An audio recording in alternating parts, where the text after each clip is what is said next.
Good afternoon, everyone. My name is Pablo Guglielmo, and today I'm going to be the host of this event, Stop the Russian-Ukrainian War. The situation is going on right now in Ukraine.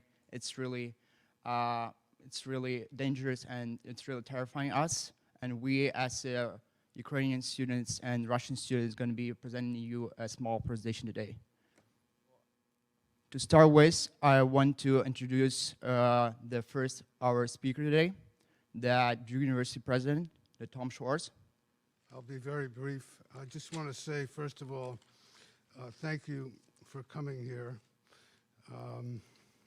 These are obviously pretty sad days, and it is easy for us to focus on the inhumanity,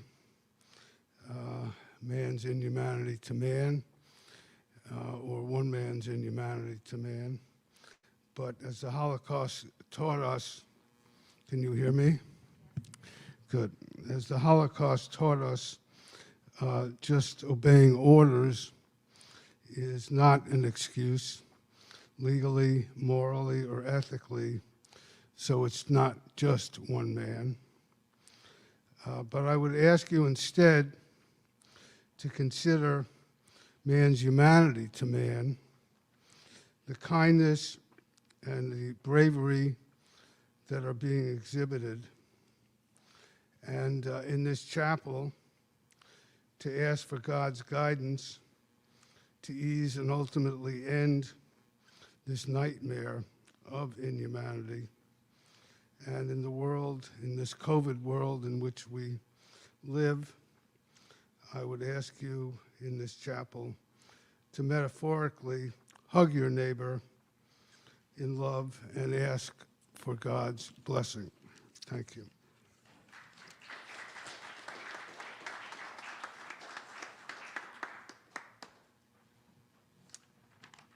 Thank you so much, Mr. President. Right now, I want to do applause for our next speaker, the Associate Professor of International Relations, Director of the Semester of the UN, Political Science and International Relations Department, Professor Jordan.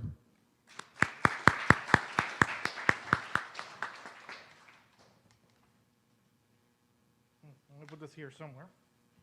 So the protocol is I can take off my mask without any problems, right? I'm not going to get in trouble.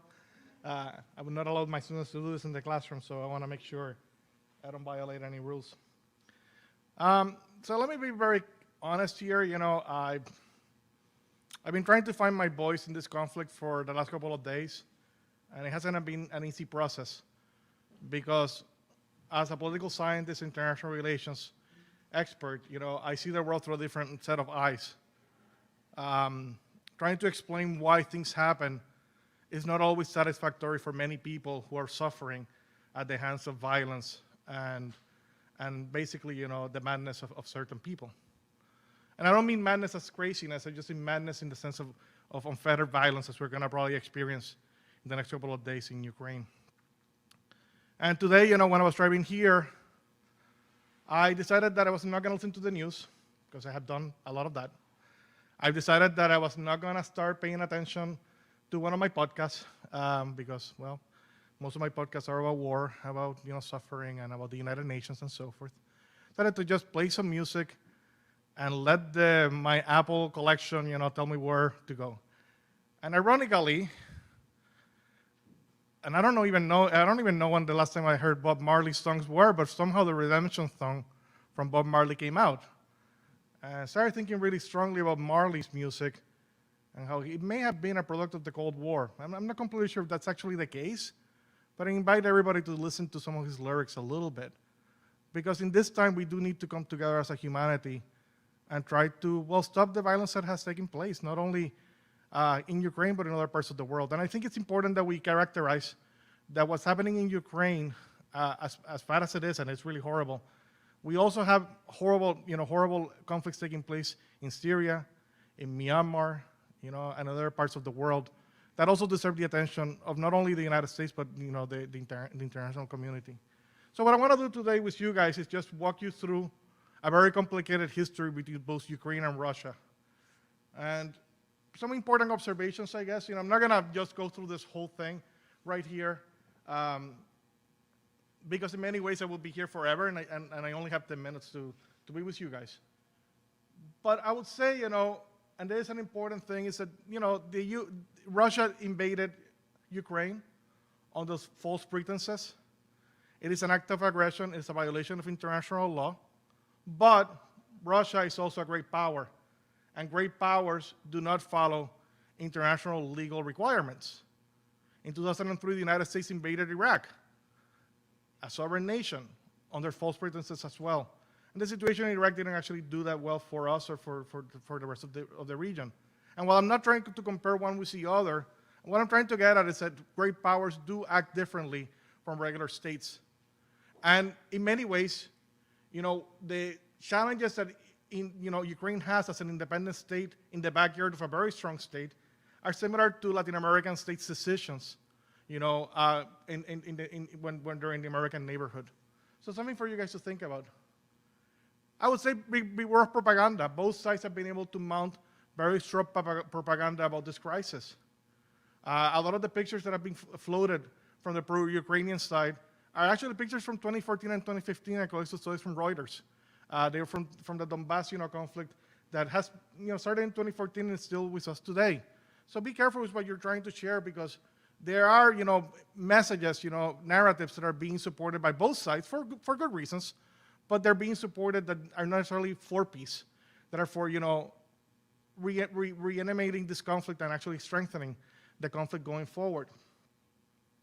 The heroic videos, and I've seen them, are very touching, but they don't really capture the collective trauma that the people of Ukraine are feeling right now.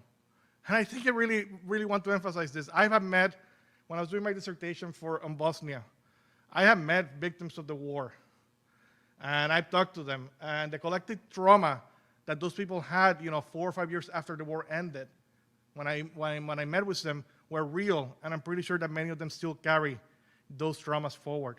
And the people of Ukraine will never be the same because of what happened 5 or 6 days ago. It's the war against Russia's invasion. We'll know tonight at the UN. The UN is actually holding a vote. My guess is that many countries are going to stand with Ukraine, and I think a lot are going to abstain. The question is which countries are abstaining. And of course, the last questions that I have is whether we, as an international community, as a Western people, will stay with Ukraine next week, and the week after, and the week after. Right now, everybody is, behind Ukraine, and the stories are powerful. But when gas prices or food prices go up because of the sanctions that we're placing on Russia, will we there to support them anyhow? And I don't know the answer to that, but we'll see, I mean, history suggests that we are not going to be probably there. And I'm glad that we're opening our arms and taking refugees from Ukraine. But it's also kind of sad that we didn't do the same thing for people from the Middle East either. So it's something for you guys to think about. Next slide, I guess. So it's complicated history. I'm not going to go through the whole thing. If you can go to the next slide, please, very quickly. In 1992, Ukraine gets independent from the Soviet Union. The big question was what to do, with Ukraine's, nuclear weapons, right? I mean, so in 1994, eventually, there was a memorandum, on security assurances signed in Budapest, where Ukraine's independence was recognized, its borders were, sanctified as sovereign, and in exchange, Ukraine gave up its nuclear weapons and entered the Non-Proliferation Treaty. President Zelensky recently said that probably was one of the biggest mistakes that Ukraine did, giving up its nuclear arsenal. And that is an unintended consequence of this action, because now many countries that are on the line are thinking whether nuclear weapons should be given up or should they be created. South Korea is one of those countries. Saudi Arabia is one of those countries. Brazil, etc., are thinking about it as well. So something to think about here. Then you basically have, of course, negotiations on how to split not only Crimea, but more importantly, the Black Sea Fleet, because when the Soviet Union basically fell apart, Ukraine had to inherit part of the military hardware, and deciding how that was going to take place wasn't until 1997 until they did so. But it also started to raise questions about Crimea's future once again. So the Crimean base was actually given to Russia as a lease until 2017. That's an important part of the history, because in the early 2000s, the Ukrainian government will actually try to take away the lease altogether and to punish Russia. And Russia will start upping the ante, saying, if I don't have access to the Crimean bases, then we will start acting accordingly. So some of this was being, foretold.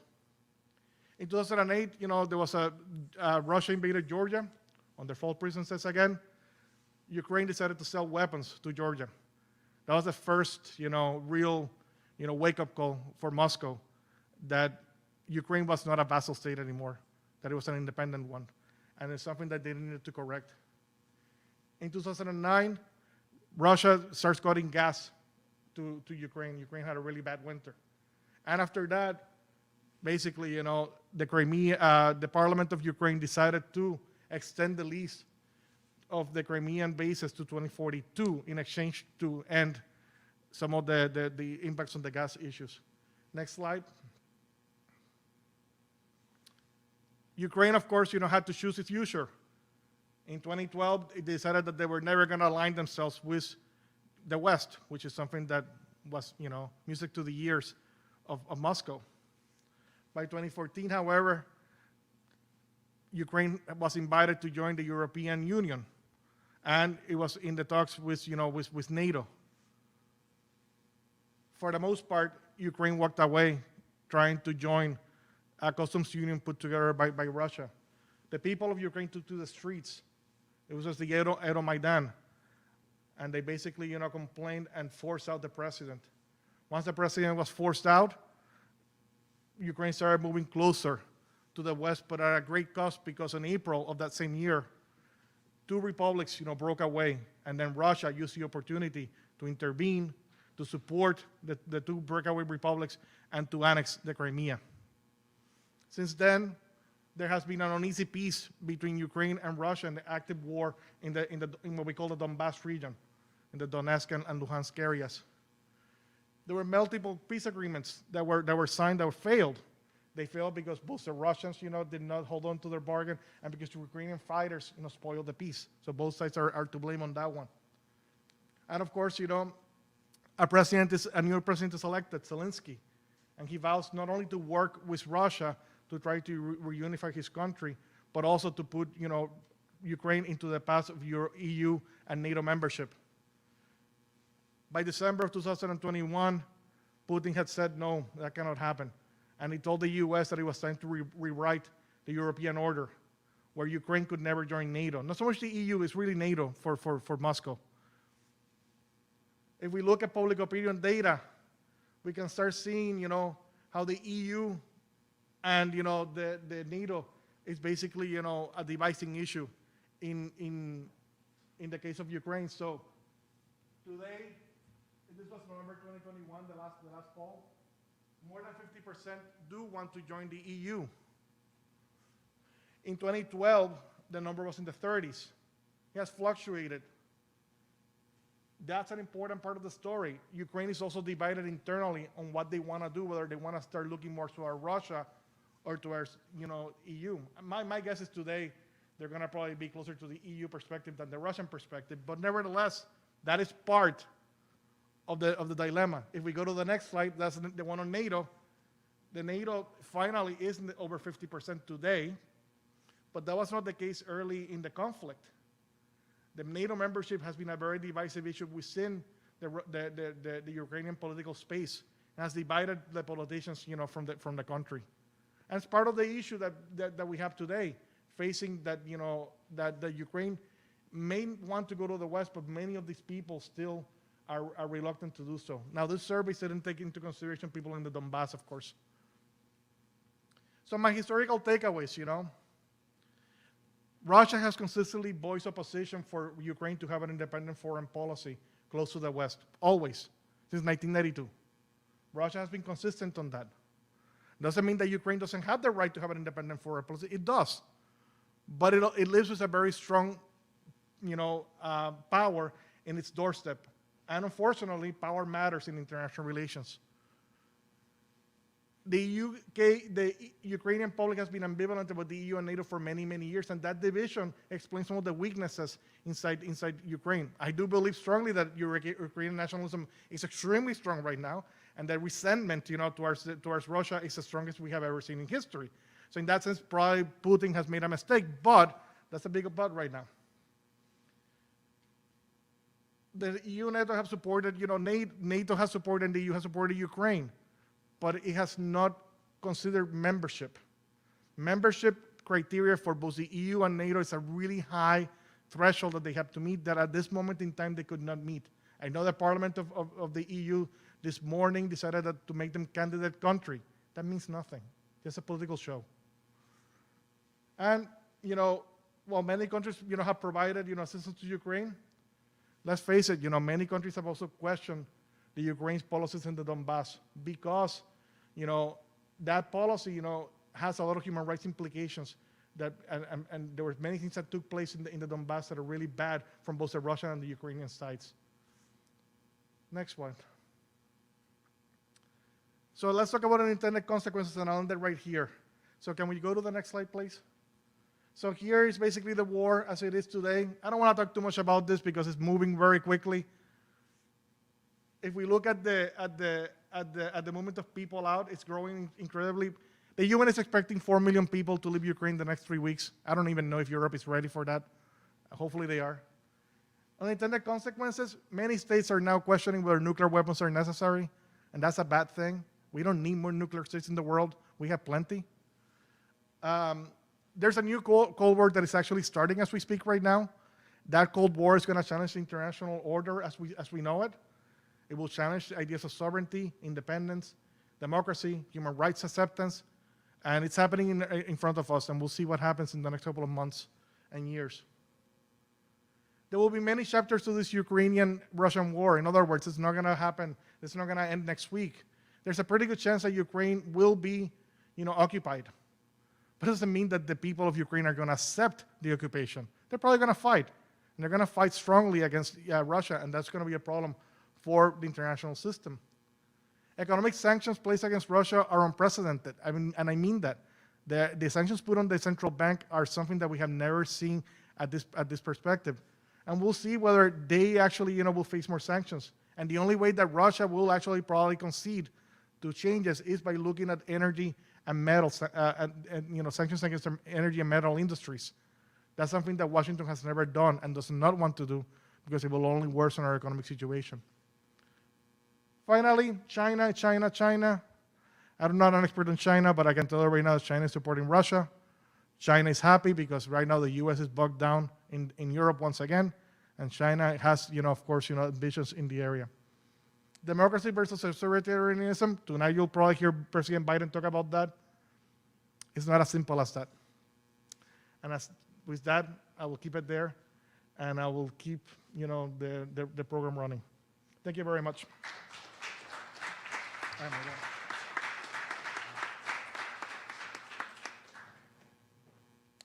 Thank you, Professor Jordan, for such an amazing speech.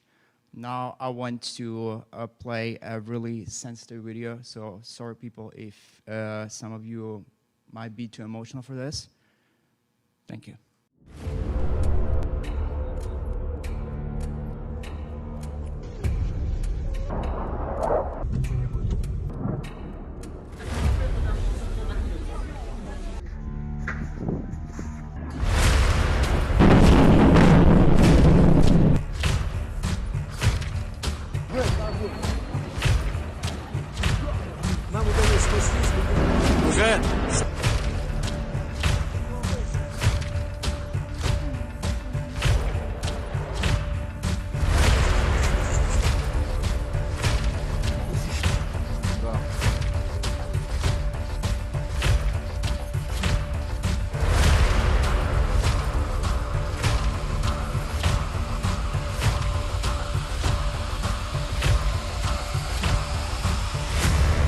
Владимир Путин. Обращаются к вам дети Украины. Отзовите свои войска.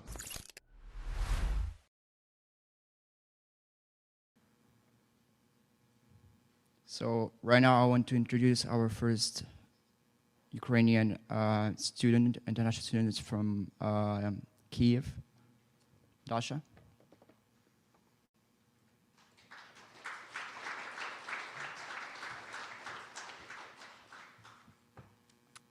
Hi everyone, my name is Daria Yashnik and I'm from Ukraine.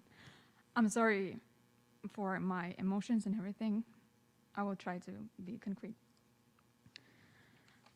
The screams, crying, pain and moaning, all these things people experience every second while hiding in bomb shelters and subways all over the Ukraine. You can see that. Who would have thought how a country that has always been considered our brothers in blood and history could go full-scale war on Ukraine? The answer is one: Vladimir Putin. There's nothing scarier than waking up to the seemingly beautiful and ordinary morning with the sound of sirens and bombs accompanied by the words from mother, "Wake up, the war has begun." My relatives, friends, and acquaintances have lived recently through it all. They with droopy eyes from lack of sleep and lack of understanding of the situation were packing all their belongings to go where they never seen even realized they would be, in a state of war. My family lives in Kiev, the capital of Ukraine. But on the eve of this, they went on vacation to Western Ukraine, and they were incredibly lucky because it's safer there now. My grandmother, however, with my two beloved dogs, sitting in a house in the basement with no idea what to do or how to behave. My other grandmother and my grandfather, who doesn't move well because of the health problems, got in the car with my aunt and drove out of the town. My friends, most of them are in Kiev, where a siren rumbles every hour, and they run back and forth to the bomb shelters and how to get a good night's sleep. You don't understand what it is, and I don't understand what it is because I'm standing here and speaking with you. But what I can say is that I don't wish anyone else to experience it. When you fall asleep, when your body's shaking from reading the news 24/7 and waiting for at least one positive answer that your loved ones are okay. The second slide. This is what I received. My youngest sister is only 5 years old. And how can you tell such a young child why your mother is always crying and her father can be taken away by the army? You just simply can't. I don't need support. I'm not a victim here. I'm just a witness who can only share information with people who care and who are willing to help. My purpose is to enlighten you to the situation which, although on another continent, but can actually affect everyone who is here now. The man who is in charge of the Russian Federation is, in my opinion, is completely insane. Today he wants to take over Ukraine, and tomorrow, who knows, the whole world? This is the incarnation of Hitler, about whom we heard a lot and read in history books. But now it's not a book, it's a reality. And our task is to fight back and show him how strong we are, even we are not on a certain territory. After all, we're all human beings to begin with, and human beings in morally stable relationships are supposed to help. Thank you.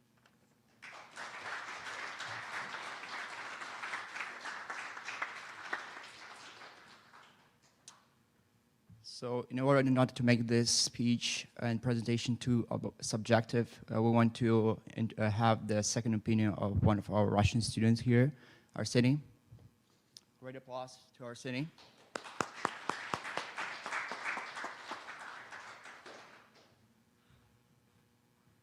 Hi, thank you all for coming. Dasha, thank you for your speech. Those of you who know me, and I'm seeing familiar faces here, so again, thank you for coming out.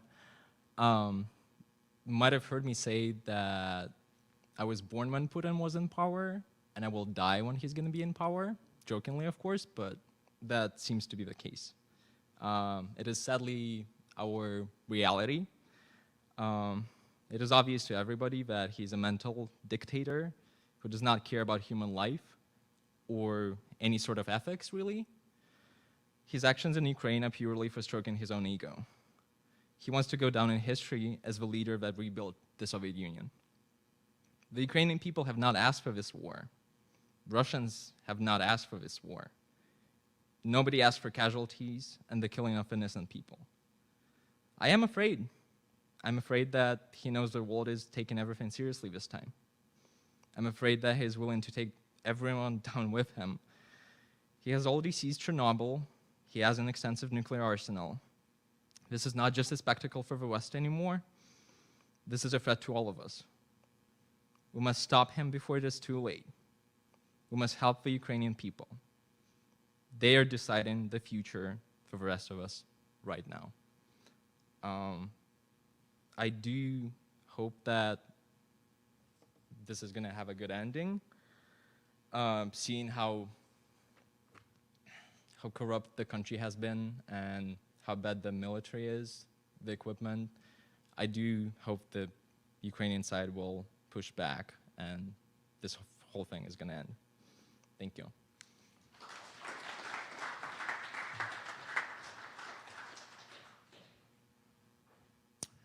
Thank you, Arseny. Our next student, also from Ukraine, Alexei.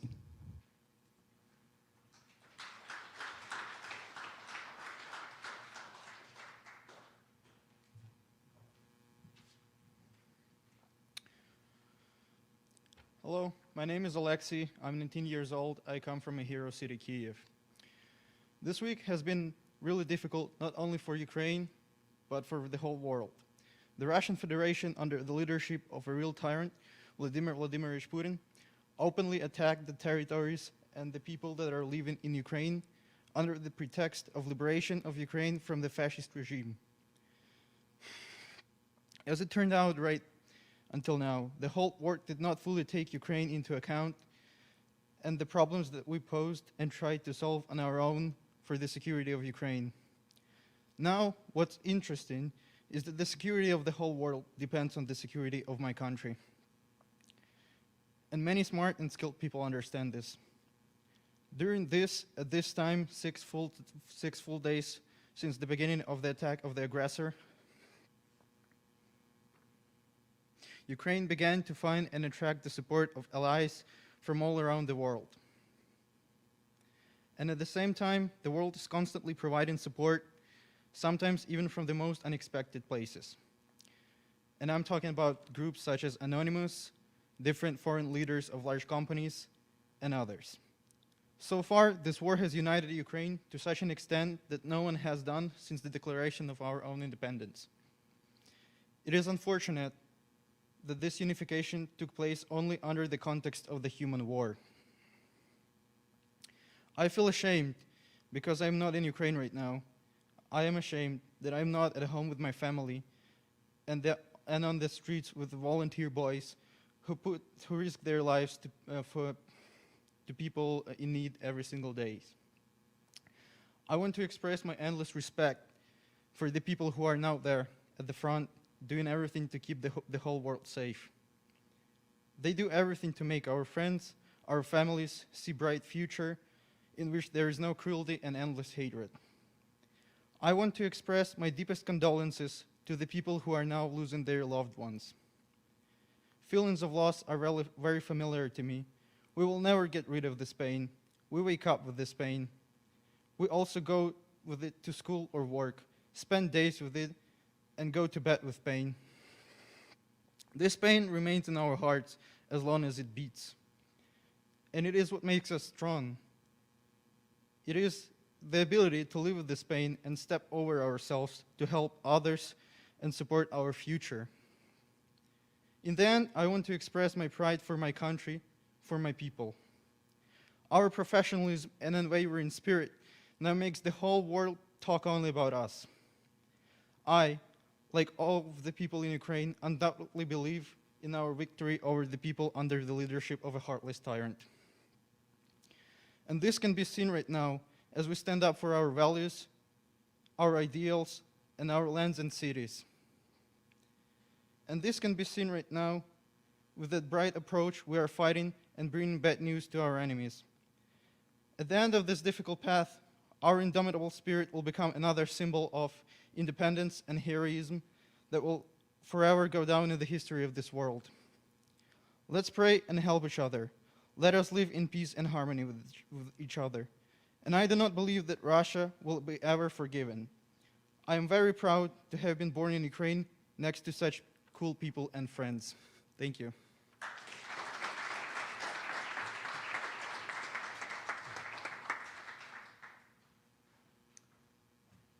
Also, I wanted to mention that when we're saying Russia, we mean the Russian government. As we say right now, Russian government does not represent the interests of Russian people. And our next speaker is David. Welcome.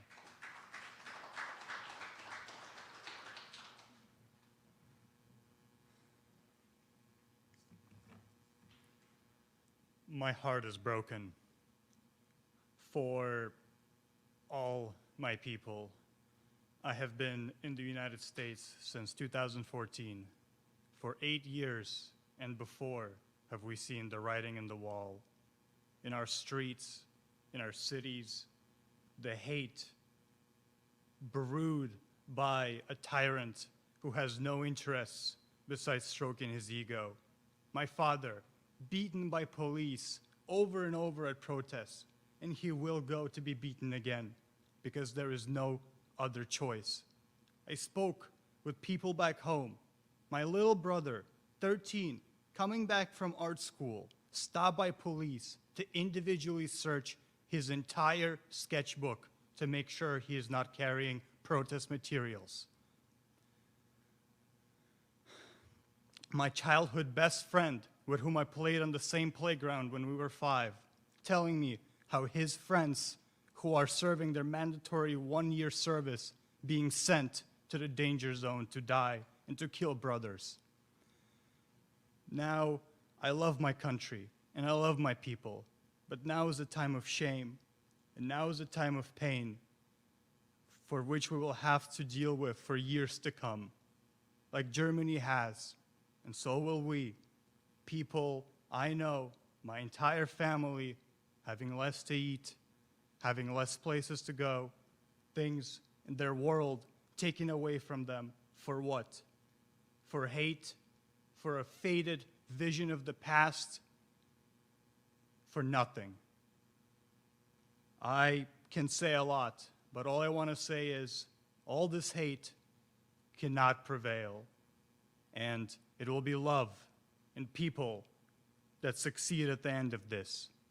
And no matter what, the Russian, the Ukrainian, and the people of the world will come together. It is but a matter of time. And I will not speak of his name, but he will fall. Sic semper tyrannis.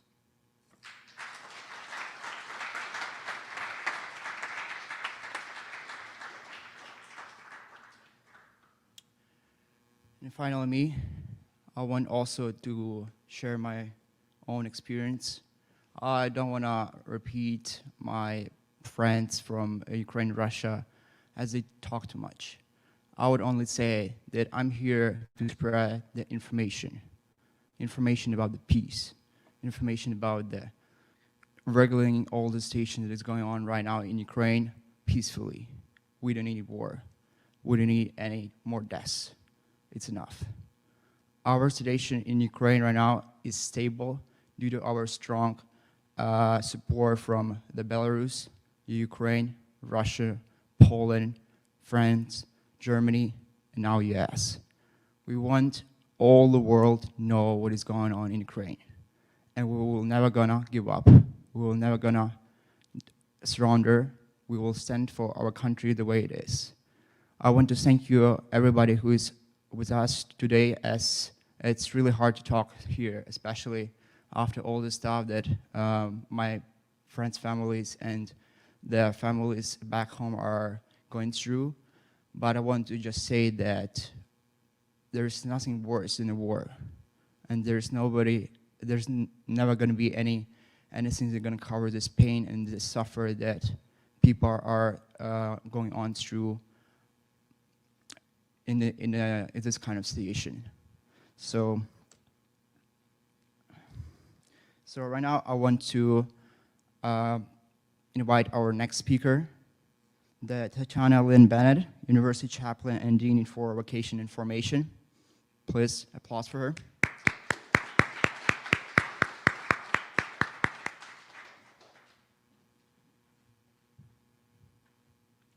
I want to thank the students who worked with the International Student Center to plan this afternoon's gathering. As President Schwartz mentioned in his comments, it is vital in times of trauma, in times of fear, in times of unknowingness, that we come together and see each other face to face as people who matter. And so that's what we're doing this afternoon. I want to thank Dr. Jordan for also mentioning the collective trauma that we all experience in times of war and violence. And you've heard some of that very personally today, and I want to thank those students who bravely spoke about that. But all of us who are witnessing this, who watch CNN night after night, who watch these images, very like the ones that were in the video that you showed today, we all experience that trauma because this kind of violence affects our moral fiber. It creates moral injury. It makes it difficult for us to understand what to know or what to believe in. And so we come together today to remind ourselves who we are as a community and whose we are if you believe in something holier than humans. And so I want to invite you today, I also want to remind us that there are international students in the Ukraine who are not being allowed to leave because the countries around them will not receive them. So I want to remember all of our international students studying around the world today and the ways that war and shut down borders and travel bans affect them, affect us all. I want to invite you as you leave today, there's some whiteboards in the back. Sometimes it helps for us to share a message, to share a word, to write a prayer, a song lyric, an expression of how we're feeling in this moment. I often say to students and faculty and staff who come to see me, when we release in our voices into the air, something that we are feeling in our hearts, in our spirits, it has less power over us. So I want to invite you to do that today. I also want to invite you to find the chaplains on campus, to find the counseling center, wherever you might find a word of hope and reassurance. So go into this evening knowing that you are surrounded with support, not only your peers and colleagues, but the administration, staff, and faculty. We are all here. Be well.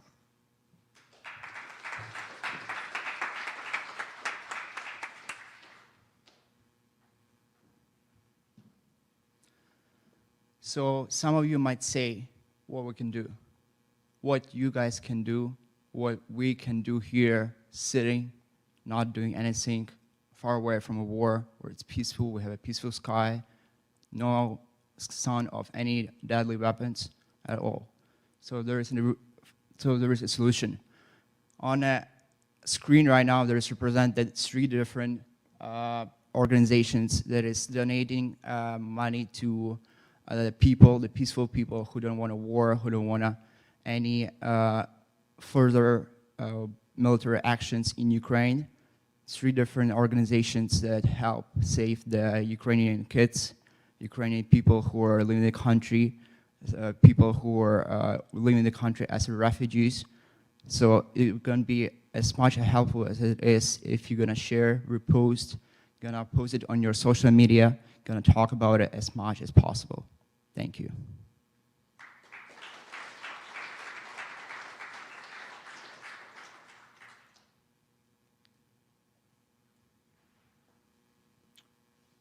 Thank you so much. The closing mention. So thank you so much for everybody who just came today to listen to this such a sad story. I'm sorry if you're too emotional to this. This is what is going on. This is the truth. This is what a lot of people don't want to talk about. Thank you so much.